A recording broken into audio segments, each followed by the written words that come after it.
Welcome to Spiritual Calisthenics. Christ is in our midst. On July 7th, we commemorate St. Thomas the Righteous of Malea, St. Kyriake the Great Martyr, St. Akakios of Sinai, and St. Willibald, Bishop of Eichstatt. Regarding St. Thomas the Righteous of Malea.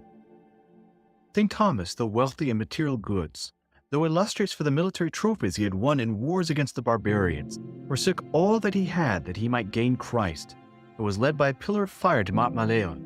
By divine grace he wrought wonders, cast out demons, gave sight to the blind, caused springs of water to gush forth, healed many, and while in prayer appeared as a pillar of fire. The century in which he lived is not known. The image of God was faithfully preserved in you, O Father, for you took up the cross and followed Christ. By your actions you taught us to look beyond the flesh where it passes, rather to be concerned about the soul which is immortal.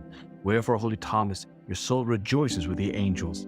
Leaving the army that is earthly and corruptible, you did ascend to the mountain of unceasing prayer, joining battle with the spirits of nether darkness.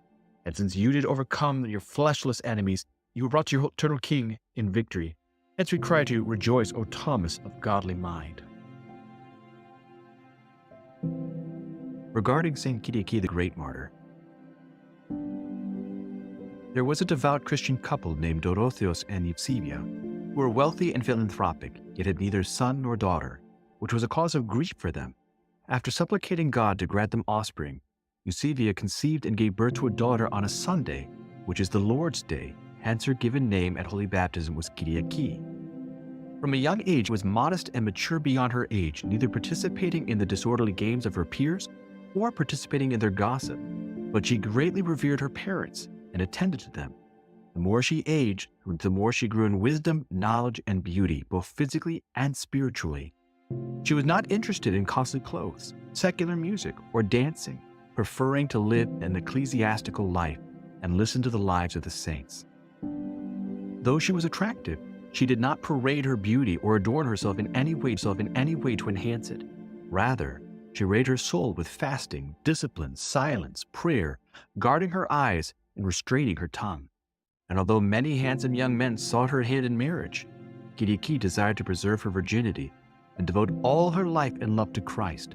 When her parents tried to persuade her to get married to bequeath to her all they possessed, she answered, among other things, I desire to become a bride of my Christ and God. What would marriage profit? What woman has ever married and not regretted it? Who became a mother and has not grieved? Sorrow and distress out of necessity is most felt at the loss of one's child, husband, or relative. Yet virginity has no sorrow, neither many cares. Therefore, my parents, why would you submit me to such cares and anxieties? In those days, there was a wealthy magistrate who lived in the same city of Anatolia as Kyriake, who saw her to be young and beautiful, also wealthy. Because he desired her wealth, he decided to betroth her to his son. With this hidden motive in mind, he came to an agreement with her parents for their children to be brought together. Because, however, Kyriake had consecrated both soul and body to God, she replied, I am a pure bride of my Christ, and I desire to die a virgin. This very much angered the magistrate. The magistrate went straightway to Emperor Diocletian, who accused Kyriake of mocking the pagan god and disdaining his authority. He therefore asked the emperor to have her and her parents sacrificed to the idols to show their loyalty to his rule. This news angered Diocletian, who ordered soldiers to bring Kyriake and her parents before him. Dorotheos was first questioned as to why he forsook the worship of his ancestral gods, but he answered that his ancestors were Christians, who taught him to worship the true God, while all the idols are depictions of false gods. For this, Diocletian ordered Dorotheos to be spread on the ground and thrashed until he either submitted to sacrificing to the gods or died from the beatings. During this beating, strengthened by Christ, Dorotheos derided and sneered at the idols as deaf and senseless objects.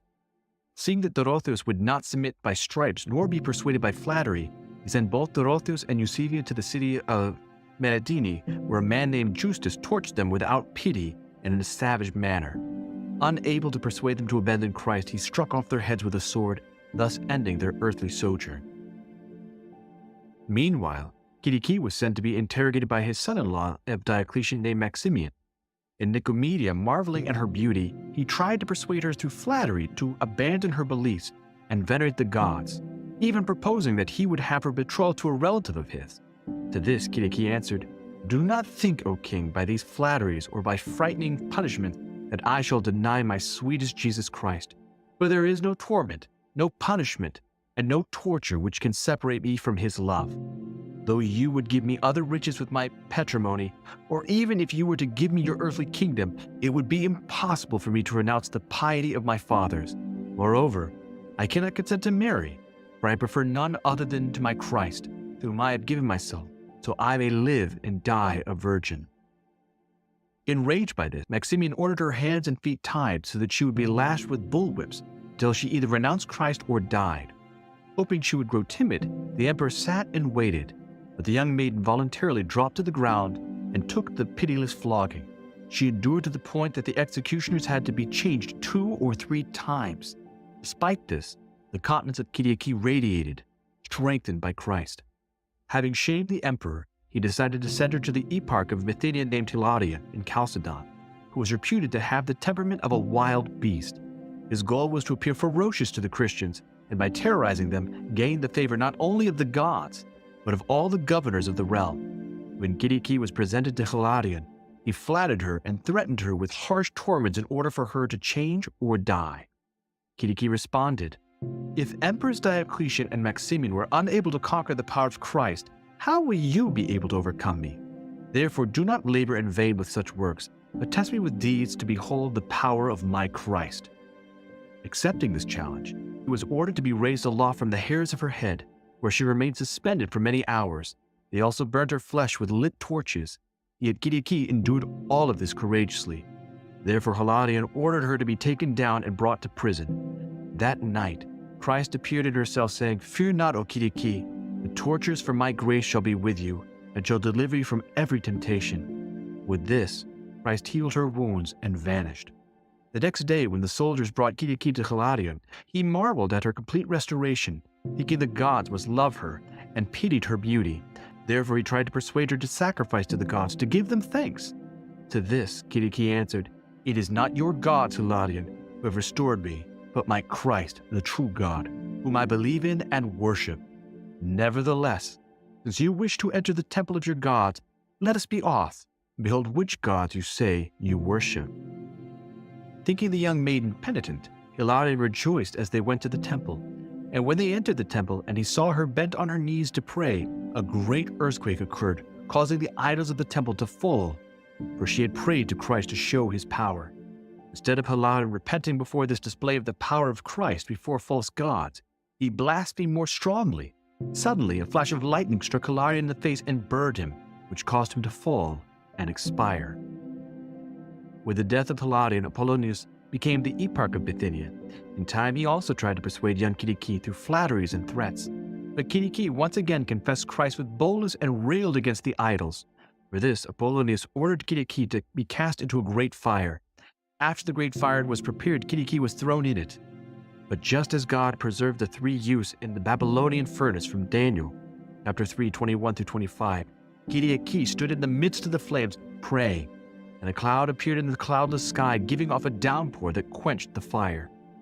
When Apollonius saw that Kyriake was not harmed by the fire, he sent 2 hungry lions after her while she stood before the council.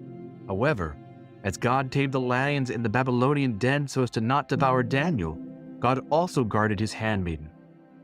Though they burst out at her in a wild manner, they became tame as lambs at her feet, rolling and playing. Because of this, many spectators believed in Christ. Enraged by this, Apollonius ordered them to either be slain with a sword or cast into the sea. Kyriake, meanwhile, was thrown into the dungeon. The next day, after once again failing in flattery and threatening Kyriake, Apollonius sentenced her to death by the sword. Taken outside the city by soldiers to be beheaded, Kyriake first asked to say a prayer, during which she surrendered her soul to God. This astonished the executioners and bystanders, who went and announced the wondrous death of Kyriake to Apollonius. Meanwhile, certain Christians went and recovered the body of Kyriake to bury her in an honorable manner. This took place in the year 289. You did prove an auspicious and pleasing sacrifice, O holy offering, a valiant prize winner, Kyriake, when you brought your Creator your own spotless soul, which Christ in turn has glorified. For through you he pours forth divine gifts, and endless graces upon the faithful who praise you, since he is the lover of mankind. The martyr of Christ has called us all together now to praise and acclaim her wrestlings and her godly feats.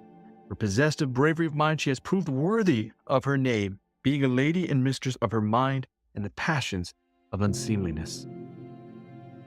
To all who celebrate today, all the Kyriakos and all the Kyriakes, Chronia Pola. St. Paul's letter to the Galatians. Brethren, before faith came, we were confined under the law, kept under restraint, until faith should be revealed.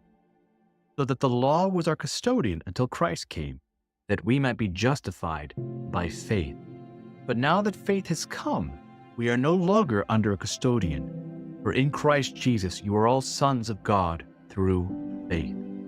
For as many as of you were baptized into Christ have put on Christ. There is neither Jew nor Greek. There is neither slave nor free. There is neither male nor female. For you are all one in Christ Jesus. And if you are Christ's, then you are Abraham's offspring, heirs according to the promise. I mean, that the heir, as long as he's a child, is no better than a slave, though he is owner of the estate, but he's under guardians and trustees until the date set by the father.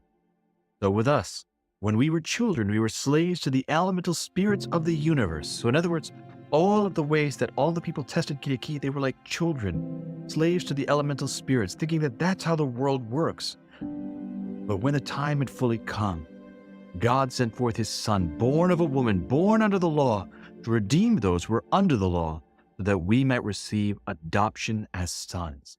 So now that Christ has come, the wisdom that we see evidenced by Kyriake is free for all. The Gospel according to St. Mark. At that time, a great crowd followed Jesus and thronged about him. And there was a woman who had a flow of blood for 12 years, and who had suffered much under many physicians, and had spent all that she had, and was no better, rather grew worse. She had heard the reports about Jesus, came up behind him in the crowd, and touched his garment. For she said, if I touch even his garments, I shall be made well. And immediately the hemorrhage ceased, and she felt in her body that she was healed of her disease. And Jesus, perceiving in himself that power had gone forth from him, immediately turned in the crowd and said, who touched my garments?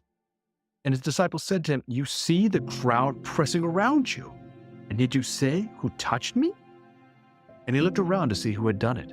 But the woman, knowing what had been done to her, came in fear and trembling and fell down before him and told him the whole truth.